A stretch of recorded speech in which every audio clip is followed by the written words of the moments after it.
Alors, Ihsan Hawal, salam alaikum, bonjour. Alaikum salam. Alors, vous êtes entrepreneuse sociétale, experte en énergie et dans les thématiques d'équité sociale. Vous avez notamment écrit Open Up Your Organization, mais aujourd'hui, vous venez nous parler de votre dernier livre, C'est pas personnel, un roman fiction qui s'inspire de votre expérience personnelle. Le personnage principal c'est Léa. Et c'est une jeune femme travailleuse, ambitieuse, mais qui va être confrontée à de nombreux obstacles. La discrimination, le sexisme, le cyberharcèlement. Est-ce que c'est une histoire qui fait écho à la vôtre? Oui, tout à fait. À la mienne, mais pas que. Donc, à un moment donné, j'avais envie de reprendre un peu tous ces récits que j'avais collectés, tous ces témoignages que j'avais reçus, à la fois quand je travaillais en entreprise et à la fois quand j'ai travaillé dans le social. Et il y avait également aussi mon propre vécu. Et donc, c'est pour ça que j'ai voulu créer une fiction qui reprend un peu tous ces témoignages et l'histoire que ça a donné. Je ne pensais pas exactement écrire cette histoire de cette manière-là. Mais le but, c'était vraiment de pouvoir écrire une histoire dans laquelle beaucoup de personnes puissent se reconnaître. Alors, vous avez fait un passage éclair en politique, un passage marqué par une polémique assez violente. Est-ce que ça vous a marqué? Oui, bien sûr, ça a marqué. Et pendant tout un temps, je me suis autocensurée, je me suis mise en retrait de la vie publique par rapport à ça. J'avais besoin de me reconstruire parce que voilà, il y avait la partie cyberharcèlement et puis il y avait aussi les attaques qui se retraduisent aussi dans la vie de tous les jours, dans les journaux. Pour moi, l'écriture était comme une thérapie. Je ne savais pas trop ce que j'allais faire concrètement. Je commençais à repenser complètement à réorienter ma vie. Il faut savoir aussi que le poste qu'on m'avait proposé à ce moment-là, ce n'était qu'un poste de 4-5 heures par mois. Et donc, ce n'était pas du tout un travail à plein temps, etc. Moi, je suis indépendante à côté. Et donc, pendant tout un temps, je ne savais plus travailler parce que ça prenait tout mon temps. Donc, ça posait un vrai souci. Et donc, c'est pour ça que j'ai préféré à un moment donné me retirer un peu de la vie publique pour pouvoir me reconstruire. C'est à ce moment-là que j'ai écrit. Et puis, j'ai laissé l'écrit se reposer. Je me suis demandé si ça valait quelque chose, est-ce que ça valait la peine de paraître, est-ce que j'avais envie de le faire paraître. Et puis voilà, après 1 an et demi, j'ai décidé qu'en effet, j'allais le publier. Alors aujourd'hui, le Muslim bashing semble avoir la cote. Qu'est-ce qui, selon vous, alimente tout cela? Est-ce que c'est principalement la peur? C'est la peur de l'autre et c'est un phénomène qui n'est malheureusement pas nouveau. Donc il y a toujours un peu cette idée de nous versus les autres. L'autre c'est mal, nous c'est mieux. Et donc ce qu'il y a, c'est qu'aujourd'hui la parole, moi, ce qui me fait peur, c'est qu'on est passé d'un racisme qui est un peu honteux à maintenant un racisme structurel, à des attaques systématiques et à une marginalisation des discours de haine. Et c'est ça, là où c'est inquiétant, c'est qu'en fait, on ne se rend même plus compte qu'on a franchi des limites, qu'on va trop loin. Par exemple, dans mon cas, on peut débattre de pas mal de thématiques, mais on a préféré attaquer la personne. Et quand on pense que c'est OK de déshumaniser l'autre pour faire avancer son propos, c'est qu'il y a un vrai problème, il y a un vrai problème de vivre ensemble et de considération de l'humanité de l'autre. Alors, souvent, c'est les frères musulmans qui servent un peu d'épouvantail qu'on leur ressort dès qu'on veut discréditer une personne de confession musulmane, ça, on s'entend. Vous-même, vous avez été victime de ce muslim bashing. Ça a été assez violent. Oui, c'est ça. Et ce qui était assez impressionnant aussi, c'est que c'était après que j'ai démissionné. Et puis, on a commencé à répéter que j'avais démissionné à cause de ça. Mais en fait, moi, je n'étais absolument pas au courant de ça. Moi, j'ai appris ces accusations dans la presse après avoir démissionné. Et finalement, il y a le côté où, dès qu'on a une personnalité musulmane qui s'affirme, qui s'affiche, on la traite de frère musulman pour pouvoir la discréditer complètement. Mais d'un autre côté, moi, c'était après ma démission, donc en quelque sorte, ils avaient déjà gagné, mais je ne pouvais absolument pas, à leurs yeux, sortir avec la grande porte en disant « voilà, je suis victime de cyberharcèlement, j'ai besoin de me préserver », ce qui était complètement vrai. Donc après ma démission, on sort des informations qui sont fausses, qui sont avérées d'ailleurs être fausses par la suite, mais le mal est fait. Le mal est fait parce qu'une fois qu'il y a cette accusation, c'est très compliqué d'en sortir et c'est très compliqué de prouver que c'est faux parce qu'on joue avec les mots. Et ça, c'est quelque chose aussi que les gens quelquefois n'ont pas conscience parce qu'ils me disent « oui, t'as qu'à attaquer, etc. » J'ai entamé des procédures judiciaires, mais c'est très très compliqué de prouver, parce que l'arsenal judiciaire ne nous protège pas en tant que victime de cyberharcèlement. Il y a d'un côté cette liberté d'expression qu'il faut préserver, mais le souci qu'il y a, c'est que quand on ne met pas de limites, parce que les limites, on en a, la liberté d'expression, elles existent, mais sur le net, ces limites n'existent pas. Et donc, du coup, à force, on peut dire tout ce qu'on veut, on peut attaquer les personnes de tout ce qu'on veut, et donc la personne, elle n'a qu'à se taire, finalement. Et finalement, on se dit, elle a bien mérité, elle avait qu'à se taire, en fait. Alors, nous avions reçu il y a quelques semaines Nadia Fadil qui a écrit notamment un rapport sur les répercussions des politiques de lutte contre la radicalisation.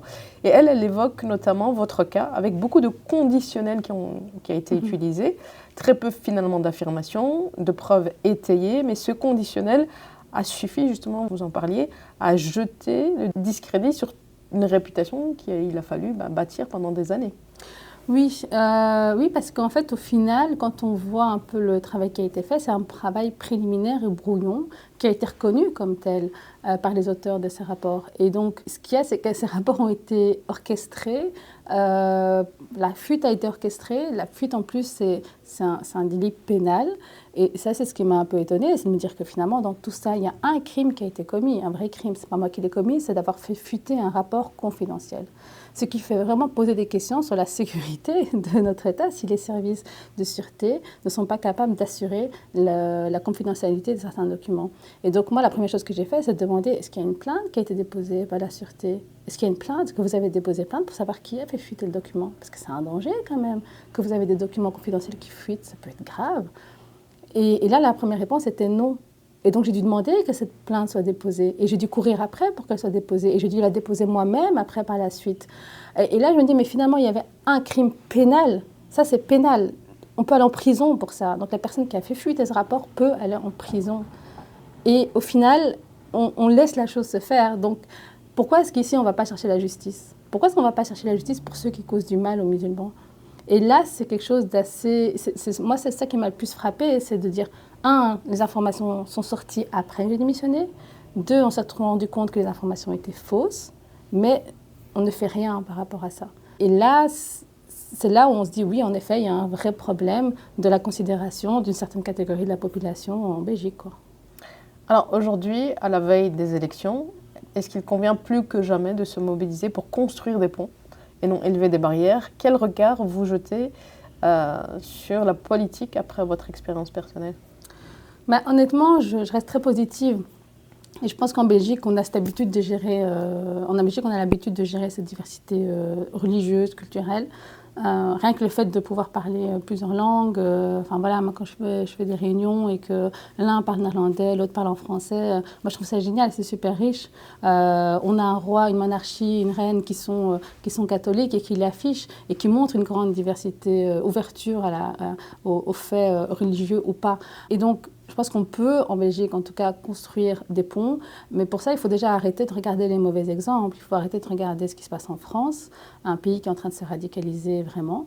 Il faut continuer à regarder plutôt ce qui se passe en Belgique, regarder ce qui se passe en Flandre, puis s'intéresser à l'unité belge de manière générale. Et essayer en effet de ne pas répondre à la haine par la haine.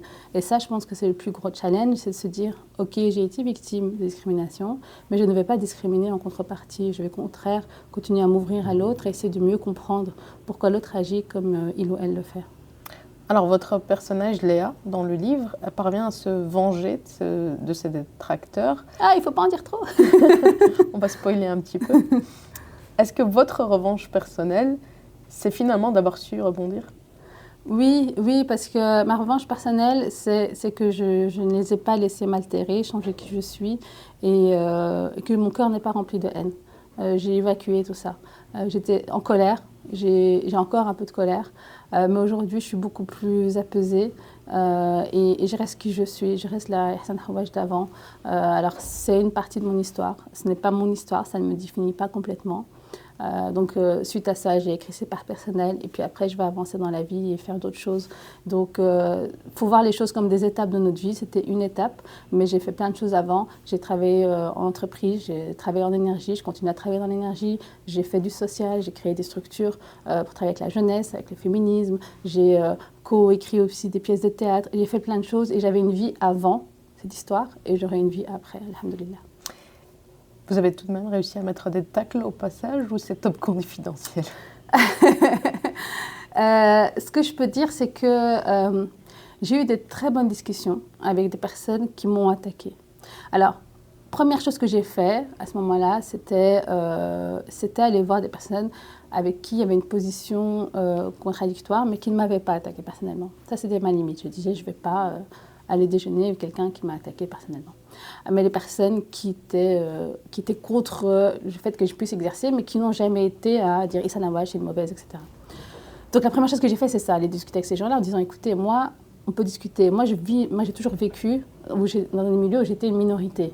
Donc je sais gérer les débats. Je sais gérer les discussions. On va les déjeuner ensemble et on va commencer en désaccord, on va se quitter en désaccord et j'espère juste qu'on aura amélioré la compréhension mutuelle. Mais c'est OK de rester en désaccord.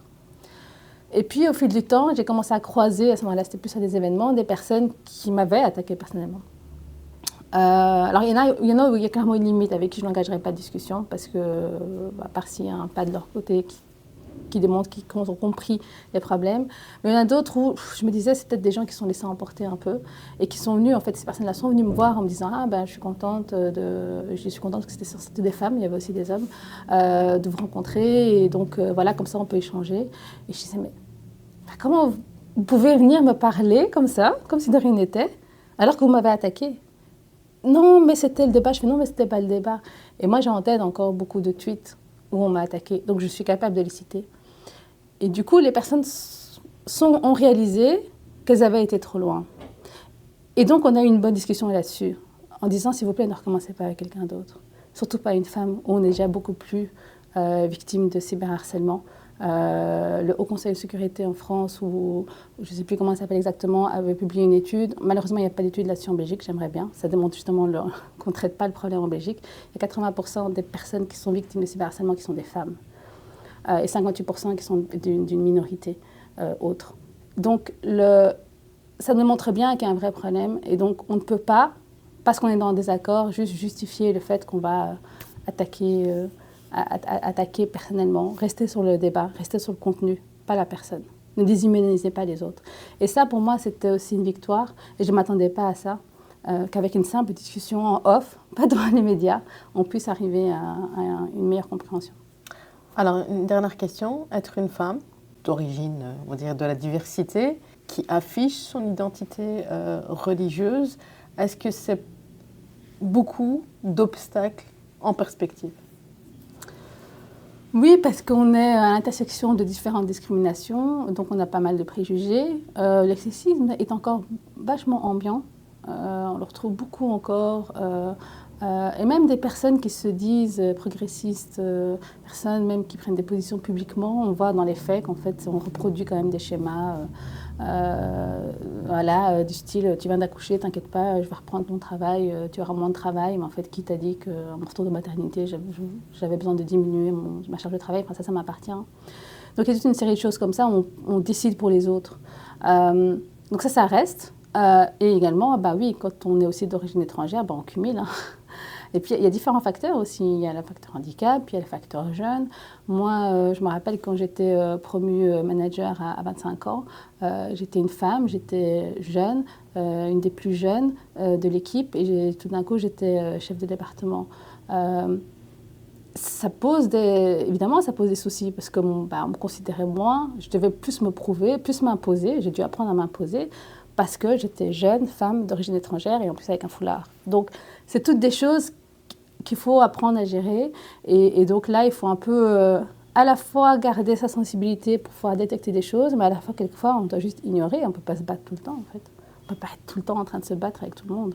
Donc, quelquefois, il y a des choses qu'on ignore, mais on répond avec l'humour pour s'en sortir, quoi. Mais donc, beaucoup de gens qui ne font pas beaucoup d'efforts et qui arrivent. Et il y a beaucoup de gens qui font plein d'efforts et qui n'y arrivent pas. Et ceux qui arrivent doivent plus batailler. Donc voilà. Merci beaucoup, Ersan Hawash. Merci.